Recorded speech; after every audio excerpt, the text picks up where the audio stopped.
Bienvenue sur Africa 24. Dans cette nouvelle édition du Non-Stop Info, voici les titres de l'actualité.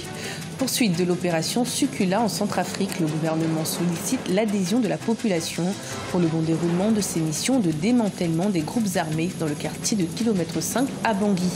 Dans l'actualité également, le réseau social vocal Lenali au Mali vise à faciliter la communication sur les téléphones portables.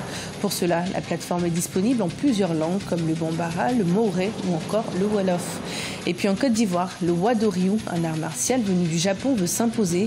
Avec la création d'une fédération nationale en 2017, les spécialistes veulent inciter la jeunesse à pratiquer cette activité à haut niveau. Le succès de l'opération de démantèlement des groupes armés dans le quartier de Kilomètre 5 à Bangui, en République centrafricaine, a conduit le gouvernement à ordonner la poursuite des opérations. Les autorités sollicitent avant tout l'adhésion de la population, condition indispensable selon eux pour le bon déroulement du processus. Plus de détails avec Corinne Kamseux.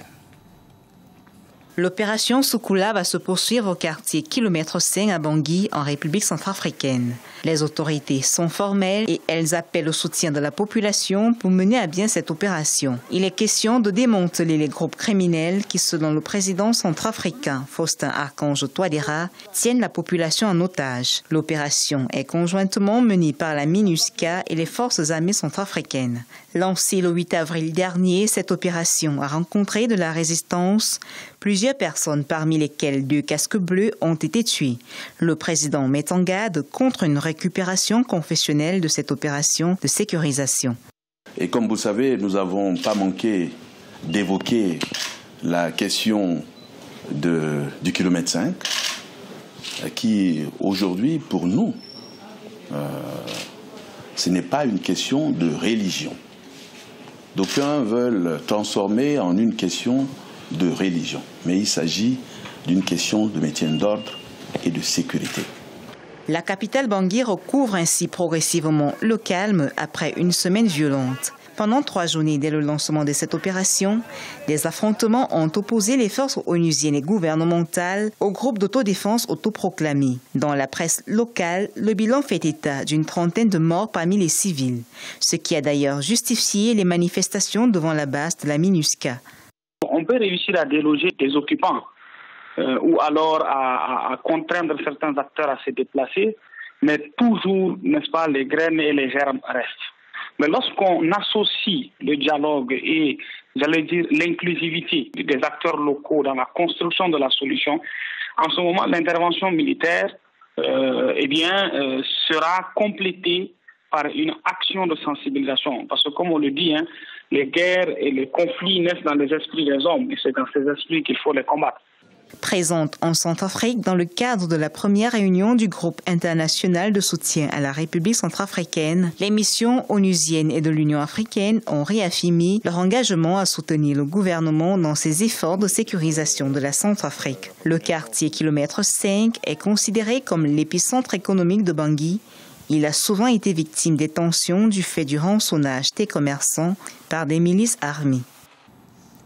Trouver une solution définitive de sortie de crise en Guinée-Bissau, tel était l'objectif de la conférence des chefs d'État de la CEDEAO qui a eu lieu ce samedi 14 avril à Lomé.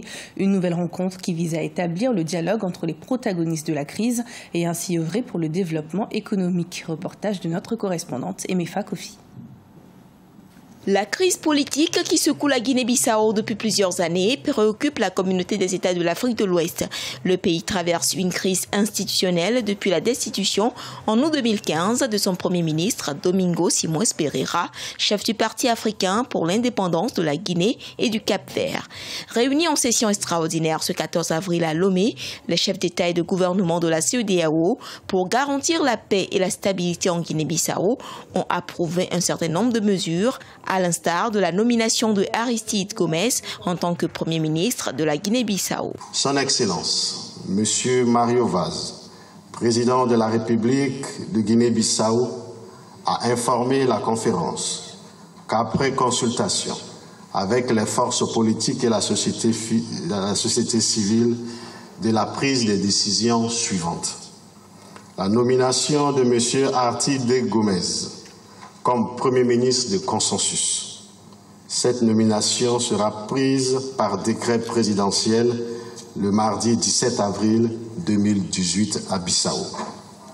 La tenue des élections législatives le 18 novembre 2018. La Guinée-Bissau est dans la perspective des élections en 2018 et 2019. De la paix dans chaque pays dépend la stabilité dans la région ouest-africaine. Un défi à relever pour la CEDEAO. Notre ambition est de réussir le pari de la paix au sein de la CEDEAO, car le développement est à ce prix. Notre ambition est de faire de la stabilité de nos États une réalité, car la croissance et la prospérité en sont tributaires. Enfin, notre ambition est de garantir à nos populations la sécurité à laquelle elles aspirent, car c'est la condition de leur épanouissement économique et social. Autre décision pour la paix et la stabilité en Guinée-Bissau, la prorogation jusqu'au 30 juin 2018 de la mission ECOMIB de la CEDEAO dans le pays. La Commission a par ailleurs salué la prorogation du mandat du Bureau des Nations Unies pour la consolidation de la paix en Guinée-Bissau jusqu'au 28 février 2019. Au Mali, 94% de la population possède un téléphone portable, mais la barrière linguistique empêche la plupart de profiter de toutes les options du téléphone. Avec le réseau social vocal Lenali, l'entrepreneur Mamadou Gouro Sidibé veut offrir la possibilité aux populations africaines d'utiliser leur portable dans leur langue maternelle. Reportage de notre correspondant Mokhtar Bari. Au Mali, 94% de la population utilise les téléphones portables. Mais seulement 2 millions de personnes parviennent à se connecter à Internet. Ce faible taux s'explique très souvent par la barrière linguistique. Pour démocratiser et réduire la fracture numérique, un jeune entrepreneur malien a mis au point la start-up Lenali. La particularité de cette application, elle est vocale et dans plusieurs langues africaines comme le Bambara, le Wolof, le Moré, le Songhai et le Soninké. Une première mondiale. Cette innovation a eu le mérite de faciliter les échanges avec les acteurs du secteur informel. On a une application qui introduit aujourd'hui des rubriques, par exemple code de la route, par exemple l'alphabétisation, par exemple la sécurité, donc plein d'autres choses qui aident réellement les gens dans leur quotidien. On ne veut pas que ce soit un réseau social où la finalité c'est un réseau social, mais on veut que ce soit un outil qui permet vraiment d'aller vers, pour aider au développement durable. Pour créer son compte, il suffit de lancer l'application et une voix vous guide selon la langue de votre choix. Pas besoin d'écrire. Les publications, elles aussi, se font vocalement.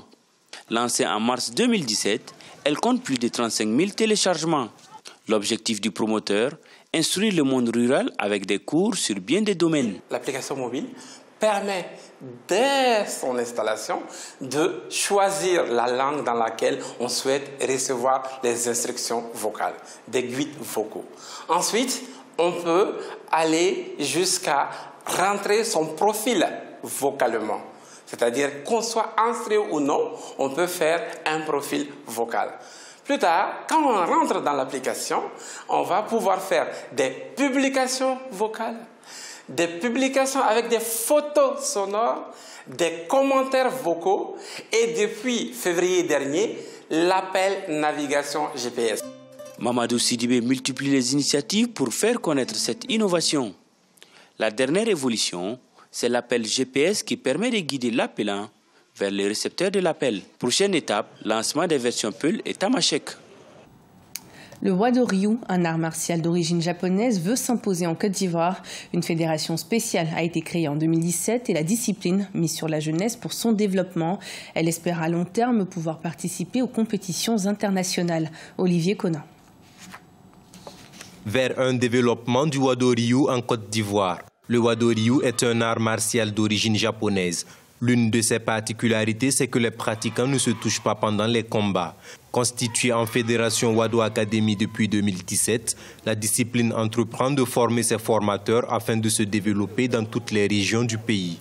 L'instance mondiale du Wado Ryu a dépêché un expert d'Europe afin de prodiguer les dernières techniques aux adeptes de la discipline en Côte d'Ivoire. L'accent est mis sur les jeunes.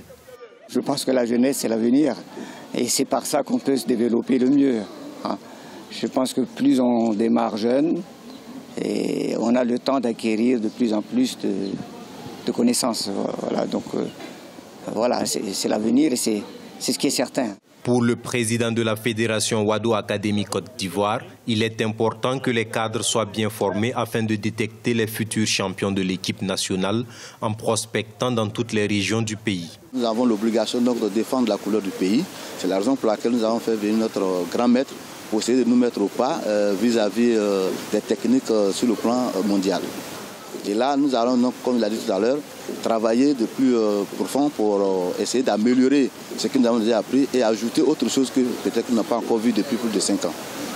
Pour nous permettre d'être un peu compétitifs lors des compétitions d'envergure mondiale.